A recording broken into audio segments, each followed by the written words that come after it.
그날 서울 근교의 오크우드 묘지에서 바람이 나뭇잎을 스치며 속삭이듯 지나갔다. 김민호는 아들 태우의 작은 손을 잡고 무덤으로 다가갔다. 지은의 생일이었다. 30살이 되었을 그녀의 생일. 민호는 가슴이 저려오는 고통을 참으며 태우가 쥔 데이지 꽃다발을 내려다보았다. 엄마한테 꽃 주러 가자, 태우야. 하지만 무덤 앞에 이미 누군가 서 있었다. 회색 머리에 노신사, 값비싼 정장을 입은 박성호. 지은의 아버지. 민호는 그를 알아보았다. 지은이 보여준 사진 속 그 남자. 민호의 발걸음이 멈췄다.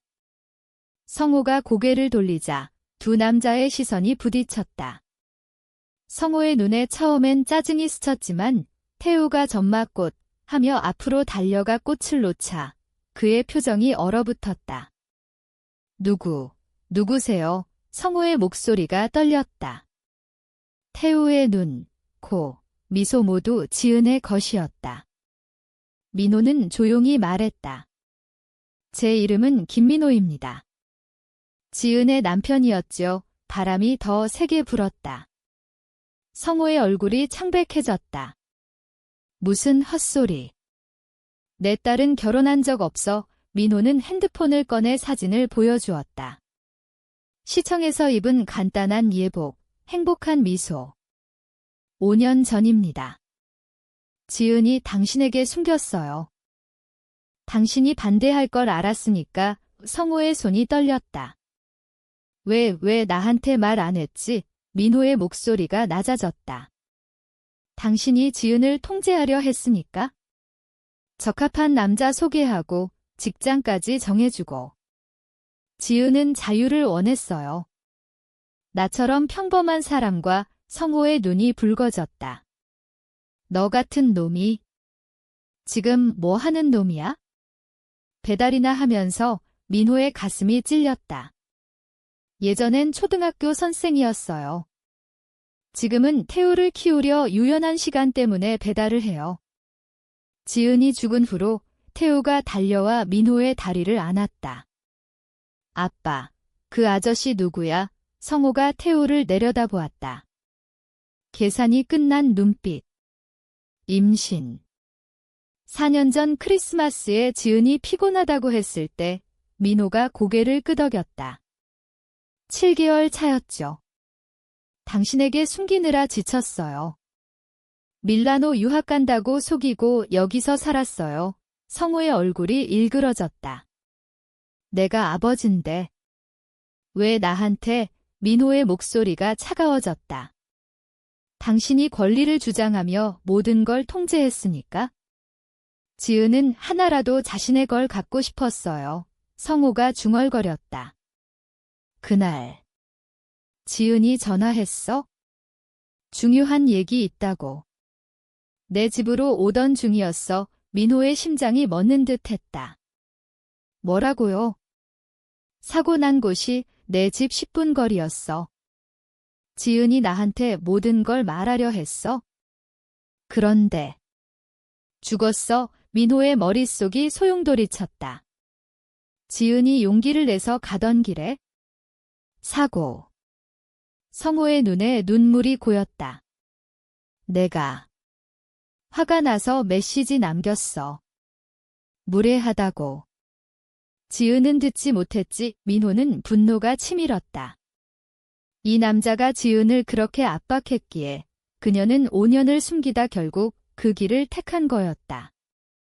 반대와 통제가 그녀를 죽인 거나 마찬가지. 하지만 민호는 입을 다물었다. 아직 때가 아니었다. 그날 이후 민호의 마음속에 복수의 씨앗이 싹 텄다. 지은의 죽음은 단순한 사고가 아니었다. 성호의 통제가 그녀를 몰아넣은 결과. 민호는 교사를 그만둔 지 6개월째였다. 서울의 초등학교에서 아이들의 웃음을 보며 살았지만 지은이 죽은 후 태우를 키우려 배달 라이더가 되었다. 주 70시간 일에 교사 월급의 2배를 벌었지만 매일 자신을 증오했다. 지은아, 미안해. 내 아버지가 내 삶을 망쳤듯 나도 이제 민호는 성호의 명함을 쥐고 밤을 지새웠다. 다음 날 민호는 태우를 유치원에 맡기고 다운타운의 유리 빌딩으로 갔다. 박성호의 회사 박엔터프라이즈. CEO 박성호. 민호는 깔끔한 옷을 입었지만 주변의 정장 차림 사람들 사이에서 초라했다. 접수원이 의심스레 물었다. 약속 있으신가요? 2시. 박성호 씨 엘리베이터가 오르는 동안 민호의 손바닥에 땀이 배었다. 사무실에 들어서자 성호가 책상 뒤에 앉아 도시를 내려다보고 있었다. 앉아 민호가 서류를 내밀었다. 결혼증명서, 태우 출생증명서, 사진들. 성호가 꼼꼼히 살피며 물었다. 왜 지은이 나한테 숨겼지? 내가 그렇게 나빴어. 민호가 속으로 웃었다. 지은이 당신의 기대에 맞추려 애썼어요. 마리오 같은 남자 소개받고 싫어도 데이트하고. 당신은 물어보지 않았죠? 그냥 가정했어요. 성호의 얼굴이 굳었다. 마리오. 좋은 남자였어. 지은한테는 아니었어요. 당신의 이미지에 맞는 사람일 뿐의 성호가 한숨을 쉬었다. 내가 지은 엄마가 암으로 죽었을 때 12살 지은을 지키려 했어. 실수 안 하게 민호의 마음이 요동쳤다. 보호가 아니라 통제였어요. 지은은 숨막혀 했어요. 성호가 고개를 저었다. 태우를 제대로 만나고 싶어 민호는 속으로 계획을 세웠다.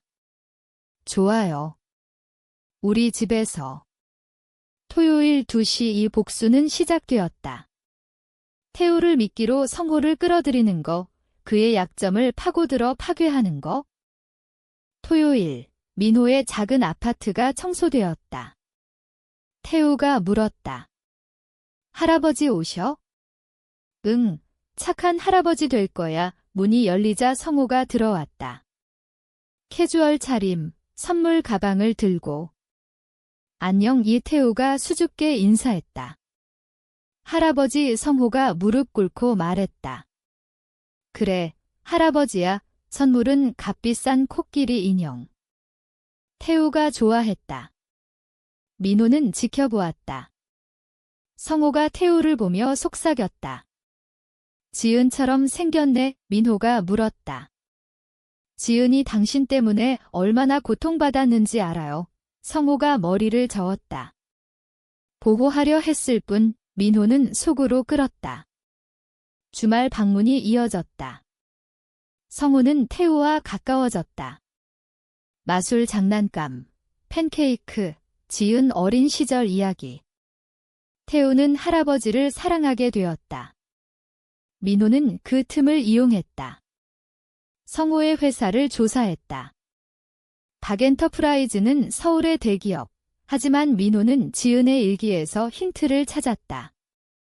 성호가 과거 비리를 저질렀다는? 지은이 숨긴 비밀. 민호는 밤새 컴퓨터 앞에서 자료를 모았다.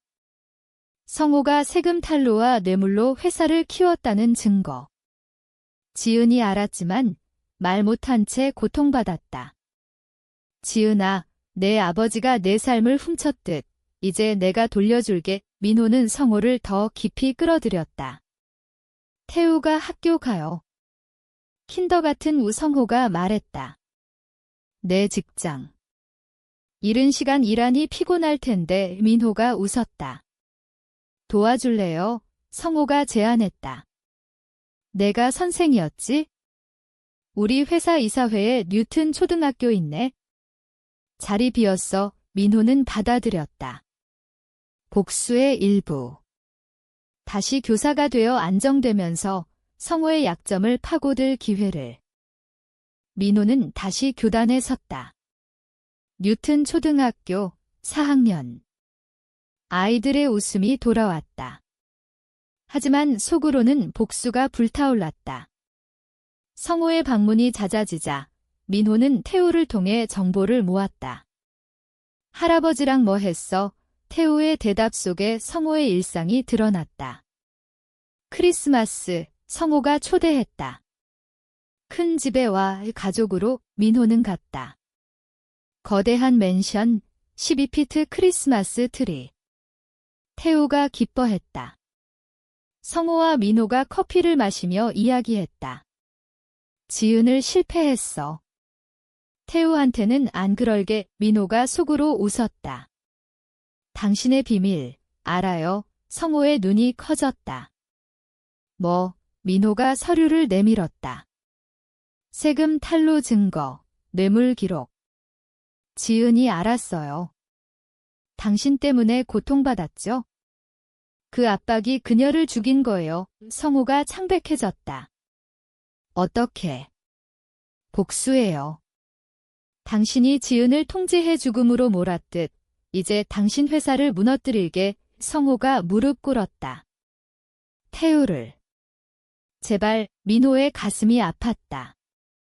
태우가 할아버지를 사랑하는데. 하지만 지은의 배신된 삶이 떠올랐다. 민호는 증거를 검찰에 넘겼다. 뉴스가 터졌다. 박성호 CEO 구속. 회사주가 폭락. 성호는 감옥에서 울었다. 내 가족. 이로써 민호는 태우를 안고 밤을 지새웠다. 아빠, 할아버지 왜 안 와? 태우의 눈물. 복수의 대가였다. 민호의 마음속 상처가 더 깊어졌다. 지은의 죽음이 복수로 이어졌지만 남은 건 고독과 후회. 태우의 미래를 위해 한 선택. 하지만 그 선택의 무게가 민호를 짓눌렀다. 바람이 다시 속삭였다. 복수는 끝났지만 상처는 영원했다.